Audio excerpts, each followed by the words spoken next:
우리는 지금 요단강 앞에 와 있습니다. 이제 우리가 건널 때 강은 갈라지고 약속의 땅으로 우리는 들어가게 됩니다.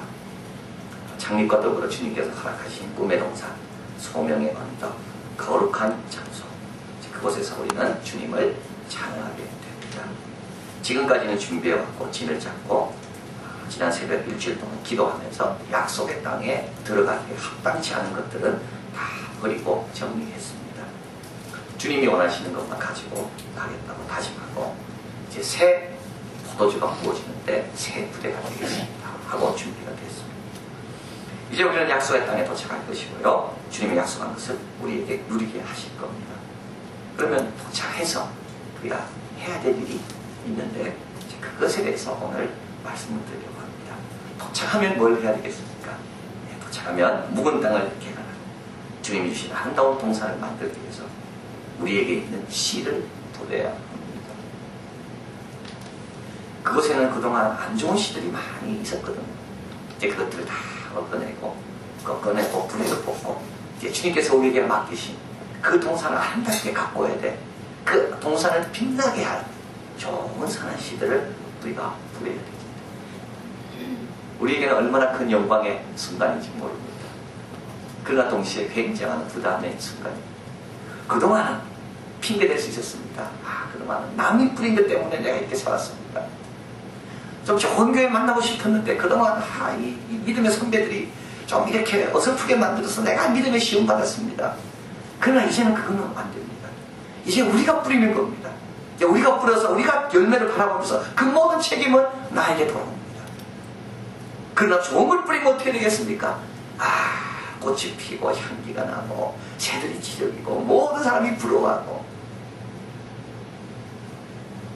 우리는 지금 우리 손에 든 씨를 봐야 됩니다. 점검해야 됩니다. 어떤 씨를 내가 가지고 들어가고 있는가? 나는 지금 어떤 씨를 내가 뿌리려고 준비하고 있는가? 오늘 본문에서 주님께서는 두 가지를 말씀하는데, 하나는 뿌린 대로 거둔다. 뿌린 대로 거둔다. 육체를 위해 심는 자는 썩어진 것을 거두고 성령을 위해 심는 자는 영생을 거둔다. 땅은 속이지 않는다. 씨를 바꾸지 않는 이상 열매는 바뀌지 않는다. 선한 것을 심었다면 기다리다 보면 선한 나무가 날 것이고, 악한 것을 심었다면 괜찮을지 모르지만 어느 시점부터는 악한 것이 나게 될 것이고.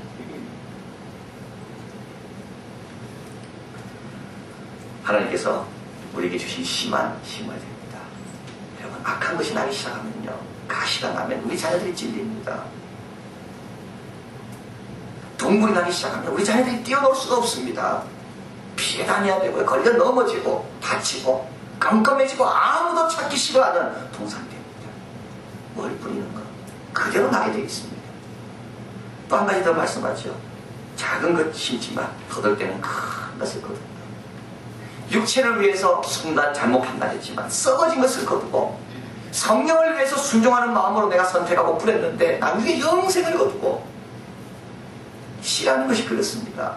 보잘것없는 것 같아도 뿌려놓으면 나중에 100배 60배 열매 맺는 게 씨입니다. 좋은 것도 그렇고 나쁜 것도 그렇습니다. 뿌릴 때는 그냥 기분 나빠서 뿌렸는데 알고 보니까 그것이 광풍이 돼서 나에게 따라오는 거죠. 다윗입니다. 우리아의 아내 바세바가 그냥 도맸는데 나중에는 우리아를 죽여야 되고, 임신된 그 아이도 죽게 되고, 다윗의 집에 형제들 간에 싸움이 일어나게 되고, 호세아에 바람이 심었는데 광풍이 돼서 돌아온 겁니다. 마찬가지로 선한 것도 그렇습니다. 지극히 작은 거지만 하나님께 구별하여 드리고 순종할 때 100배 60배 아름다운 열매를 맺게 되는 겁니다. 그래서 우리는 사과 씨를 심는다는 말보다 사과를 심는다 이렇게 말을 하죠. 문법은 맞지 않습니다. 씨를 심지만 우리는 사과를 심는다. 호박이 아직 열매 맺지 않았지만 우리는 호박을 가꾼다고 이야기해요. 호박 이파리를 가꾸는 게 아니라, 호박 줄기를 가꾸는 게 아니라, 처음에는 줄기와 이파리입니다. 그러나 우리는 작은 씨를 바라볼 때 씨를 보는 게 아니라 전체를 보는 거지. 그래서 매우 조심하라고 주님 말씀합니다. 네가 가지고 있는 게 뭔지를 뿌리기 전에 여러 번 점검해 보라고. 뿌리고 나면 그대로 열매 맺고 100배 60배 엄청난 효과를 가져오기 때문에 뿌리기 뿌리기 전에 내 손에 든 씨를 여러 번 점검해 보라고. 좋은 씨인가? 나쁜 씨인가? 꽃이 폈을 때, 열매가 덧쳤을 때 독이 있는 열매인가? 사람에게 유익을 주는 약이 되는 열매인가? 씨가 결정합니다. 씨가. 어떤 씨를 뿌려야 되나요? 하나님께서 우리에게 맡겨진 씨가 있는데, 우리에게 맡긴 씨는 뭡니까? 이 하나님이 우리에게 뿌리라고 주신 씨입니다. 꿈의 동산에 맞는 씨, 우리가 꿈꾸는 정말 그 동산이 되기 위해서 우리가 뿌려야 될 씨들이 뭡니까? 첫 번째, 믿음의 씨입니다. 믿음은 제일 중요한 거. 믿음이 있기 때문에 우리가 이곳에 와 있습니다. 예배드리는 가운데 믿음이 있기 때문에, 하나님이 이곳에 임한 것을 믿기 때문에 고백하여 거룩하게 와 있는 겁니다. 여러분, 신앙생활에 믿음이 빠지면요, 아무것도 없습니다. 부활도 없고 보혈도 없고. 근데 믿음이라는 것은 역사를 이루는 거죠. 믿는 자에게는 역사가 일어납니다. 그래서 믿음은 보이지 않지만 믿음의 열매는 보입니다. 우리 이한교회가 믿음의 작은 역사입니다. 오늘에 오기까지 우리의 이 역사, 히스토리는 하나님의 역사, 하나님의 행하신 것을 보여주는데, 왜냐하면 믿음으로 걸어왔기 때문에 그렇습니다.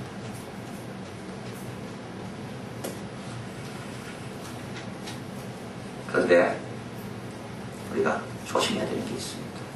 그게 뭐냐면, 믿음이 좋다 보면 교만해집니다. 그래서 남을 자꾸 좀 멸시합니다. 나는 이렇게 믿음으로 걸어왔는데 당신들은 뭐 하느냐. 그래서 믿음이 잘 자라다가 교만의 나무가 더 크게 자라버리는 거죠. 교만의 씨를 내가 뿌려버리는 겁니다. 그래서 이 믿음의 나무가 이 교만의 나무에 가려져서 사람들에게 하나님의 영광을 드러내지 않습니다. 그 사람들은 교만의 나무가 싫어서 아무리 아름다운 것들을 이뤘다 할지라도 오기 싫은 겁니다. 조심해야 됩니다. 그래서 우리는 항상 믿음의 결단과 행진을 할 때 옆을 바라보는 게 아니라 믿음의 주요 온전케 하신 예수님을 바라봅니다. 예수님 가까이 왔구나. 아직까지 예수님부터 멀었구나. 그럴 때 믿음의 씨들이 떨어지고 믿음의 씨가 자라서 믿음의 증거들을 주위에 보이게 됩니다. 관원의 지혜와 세상의 지혜를 어리석게 만들어버립니다. 두 번째, 하나님께서 우리에게 주신 씨가 있는데요, 그것은 말씀의 씨입니다. 말씀도 중요합니다. 믿음은 들음에서 나고 들음은 하나님의 말씀입니다. 예수님은 말씀을 가르쳐 씨라 그랬습니다. 왜냐하면 이 말씀은 역사하는 힘이 있기 때문에 그렇습니다. 말씀을 받으면 이 속에서 뭔가 변화가 일어납니다. 우리가 변화된 것은 말씀 때문에 그렇습니다. 분위기가 아닙니다, 여러분. 내 노력도 아닙니다.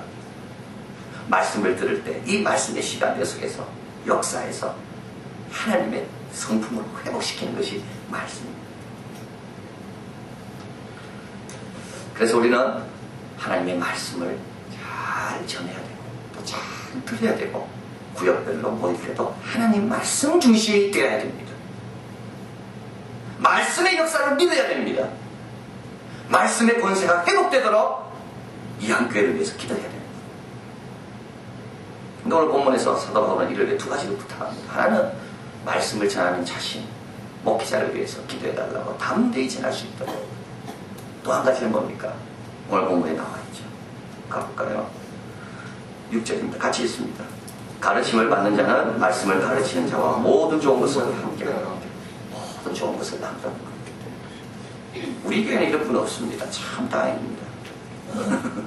근데 어떤 분이 이렇게 생각하는 분이 있어요. 목회자는 꼭 고생해야 된다, 이런 생각하는 분이 있어요. 목사님 고생해야 영성이 살고, 목사님. 근데 그런 분에게 이 구절을 주셔야 됩니다. 그죠? 모든 좋은 걸 나누라고 했습니다. 자기가 고생이 너무 좋습니까? 그러면 자기도 고생하면 나누면 됩니다. 선교사님들이 제일 싫어하는 게 그겁니다.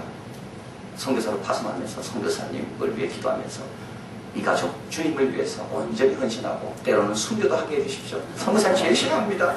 자기는 순교 안 하면서 왜 남보고 순교하라 그래? 그렇죠. 우리 교회는 없습니다. 이런 분 다행입니다. 혹시 새 가족 가운데 이런 분 오시면 이 구절을 보여주십시오. 내가 좋은 게 있습니까? 그럼요. 그건 목회자도 그걸 누리게 해줘야 되는 겁니다. 우리 자녀에게 이게 좋다고 생각됩니까? 그러면 목사, 자녀도 이것을 누리게 해줘야 되는 겁니다. 근데 이게 뭐냐 하면 이게 사랑입니다. 셰익스피어의 글 가운데 이런 말이 나옵니다. 나는 사랑만 받고 물질은 안 받겠습니다. 여러분, 이럴 때 목회자가 사랑받습니다. 아, 교인들이 날 사랑하는구나. 그래야지 말씀이 담대히 전파되게 되고, 말씀의 씨가 건강하게 잘 떨어져야지만이 이곳에 말씀의 역사가 일어나게 되는 겁니다. 그래서 우리는 말씀을 받도록 노력해야 되고, 또 말씀을 나눌 기회가 있으면 말씀을 나눠야 되고, 또 말씀을 전하는 분을 위해서 모든 좋은 것을 나눌 수 있는 그와 같은 자세가 필요합니다. 세 번째로는 선행의 씨를 뿌려야 됩니다. 오늘 본문에 이렇게 말씀하죠. 모든 이들에게 착한 일을 하되 믿음의 가정들에게 할지니라. 선행, 이것도 오늘 본문에서는 씨라고 말합니다. 왜냐하면 작은 선행이 나중에 큰 열매를 맺기 때문에 그렇습니다. 작은 말 한마디가 삶을 변화시키기 때문에 그렇습니다. 나는 작은 선행을 했지만 그걸 받는 사람에게는 그것이 엄청난 효과를 가져온다. 말 한마디 했는데 인생이 달라지는 겁니다. 박지성 선수, 수원 공부를 나왔어요. 그는 집이 가난했기 때문에 어떻게 해서든지 프로에 입단하려고 했지만 프로가 받아주지 않았습니다. 대학을 가고 싶었는데, 대학을 가야 되는데 대학도 실력이 안 된다고 자기가 원하는 대학에서는 안 받아주고 명지대학에 갔습니다. 외모도 평범하고 스타적인 근성도 없고, 박지성을 이렇게 이야기합니다. 테크닉과 기술 좋은 사람만 사람들이 주목하지, 자기처럼 성실히 노력하는 사람들은 팬들이 안 좋아하더라는 거예요. 근데 그는 외모도 모든 면에 부족하기 때문에 그는 정신력 하나로 내가 살아야 되겠다. 그래서 정신력으로 버텼다고 합니다. 한 번은 고등학교 때 축구 코치가 술김에 내가 올 때까지 너희 친구 팔굽혀펴 하고 있어. 그러고 갔다 합니다. 근데 친구들은 대강 하다가 집에 갔는데 박지성 선수는 자정이 될 때까지 팔굽혀펴기를 계속 했다. 히딩크 감독이 부임하고 미국 골드컵에 나갔을 때 그는 다리 부상으로 혼자 탈의실에 앉아 있었다 합니다. 그때 히딩크 감독이 통역관을 데리고 와서 이런 말을 했습니다. 너 정신력이 훌륭하니 반드시 훌륭한 선수가 될 거야. 자기는 정신력 하나로 버텨왔는데 그걸 인정받은 겁니다. 아무도 인정하지 않았는데 그것도 감독이 인정해 준 겁니다. 그래서 이렇게 말합니다. 그날 너무 놀라 땡큐란 말도 못했고 가슴은 두근거렸고, 그 말이 지금의 자기를 잊게 했다. 그런데 박지성 선수가 훌륭한 게 지금의 자기가 누구냐 그랬겠습니다. 지금의 자기란 국가대표 선수가 아니라, 지금의 자기란 부모님께 가난했지만 아파트를 사들인 자기가 아니라, 지금의 자기는 자기를 더 사랑하게 된 자기랍니다. 채 1분도 안 되는 칭찬 한마디가 자기의 인생을 바꾸는 겁니다. 그래서 여러분, 선행도 씨와 같습니다. 우리가 꿈의 동산에서 계속 격려하고 칭찬하는 것이요, 나중에 큰 열매가 돼서 우리 동산을 아름답게 빛내는 겁니다. 근데 오늘 본문에 보면 뭐라 나와 있습니까? 10절에 그러므로 우리는 기회 있는 대로 모든 일에 착한 일을 하되 더욱 믿음의 가정들입니다. 믿음의 가정들에게 더해라. 무슨 뜻일까요? 아니, 선교를 하고 구제를 하고 이렇게 해야지 믿음의 가정들에게 더해라, 이건 조금 이상하게 들립니다. 그런데 여러분, 이게 선교하는 방법입니다. 최근에 교회 성장연구소에서 조사를 했습니다. 전국 8개 도시에 있는 1100명 정도에 대해서 앙케이트 조사를 했습니다. 당신들이 왜 교회 안 나갑니까? 이유는요, 생각보다 간단하더라고요. 시간이 없어서 안 나가는 겁니다. 교회가 어떻게 했으면 좋겠습니까? 물어보면 다 봉사하고 구제하면 좋겠다 그럽니다. 그러면 봉사하고 구제하면 그들이 교회 올까요? 안 옵니다. 시간이 없어서 안 나오는데, 시간이 없어서. 아무리 교회가 봉사하고 구제해도 그들을 변화시키는 건 뭡니까? 교회 공동체 간의 사랑입니다. 사랑받는 사람이 나가서 전도하는 겁니다. 아무리 구제하고 봉사해도 이곳에 상처가 있고 미움이 있다면 그런 사람이 우리 교회로 전도를 하겠습니까? 안 합니다. 그리고 구제 봉사를 통해서 의뢰받고 도전받고 온 사람이 와보니까 사랑이 없는데 그 다음부터는 다시는 교회 안 옵니다. 그리고 교회가 왜 사랑이 더 중요하냐? 교회는 어떤 분들에게는 마지막입니다.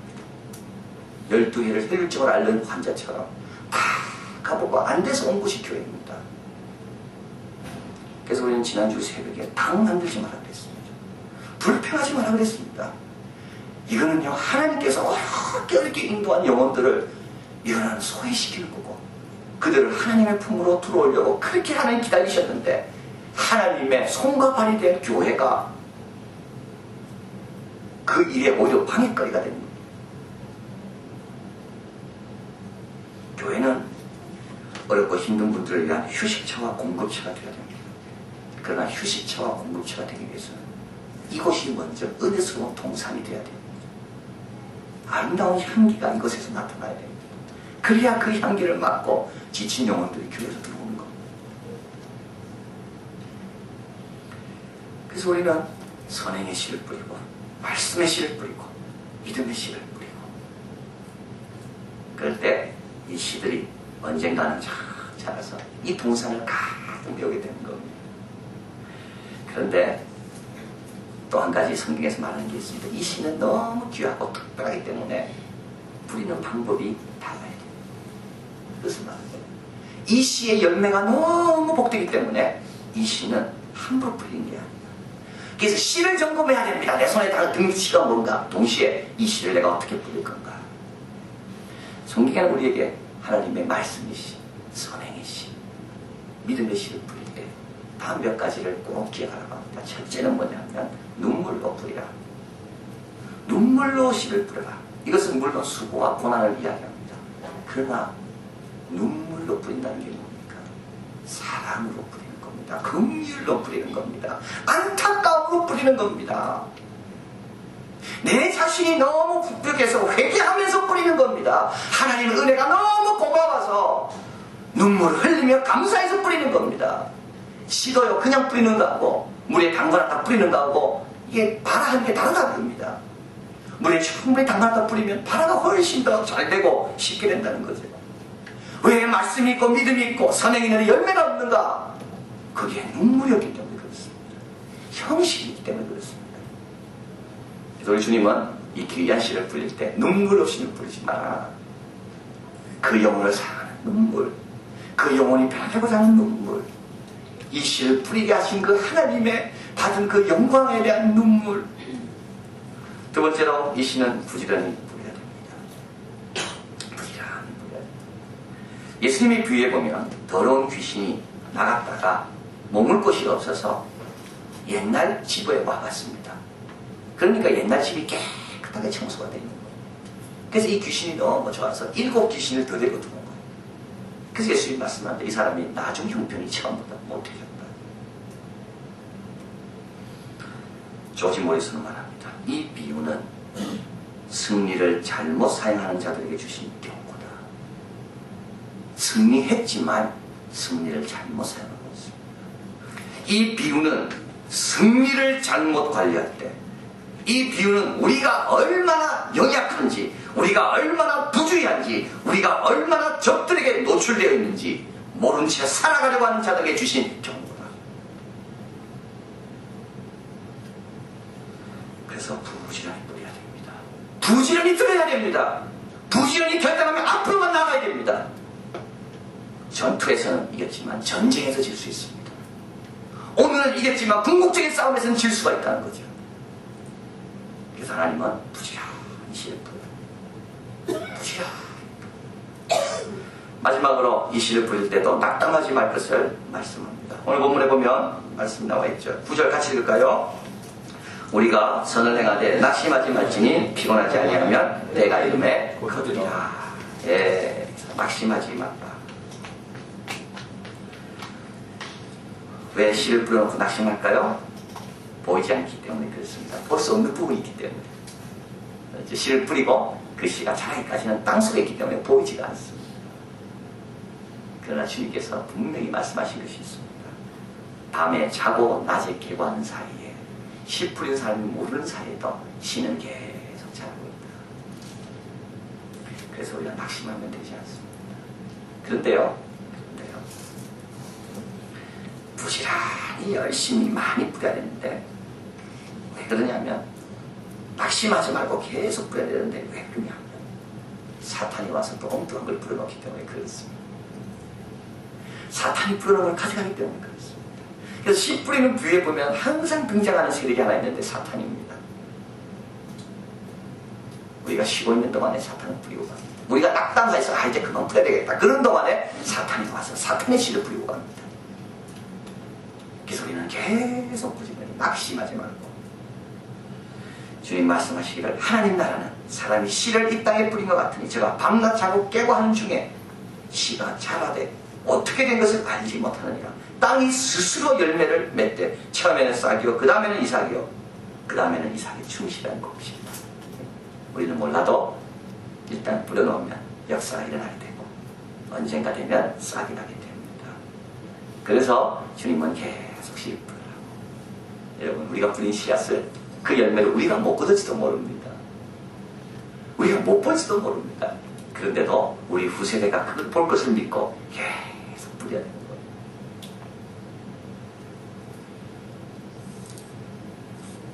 로버트 슐러 목사님이 말씀하셨습니다. 성공과 나 사이에 많은 것이 있지 않고 딱 두 가지가 있다. 성공과 나 사이에 딱 두 가지가 있다. 첫째는 지금 당장 시작하는 것이고 또 하나는 포기하지 않는 거다. 계속 뿌려야 됩니다. 지금부터 뿌려야 됩니다. 우리에게 하나님께서 씨앗을 맡기십니다. 믿음, 선행, 그리고 말씀.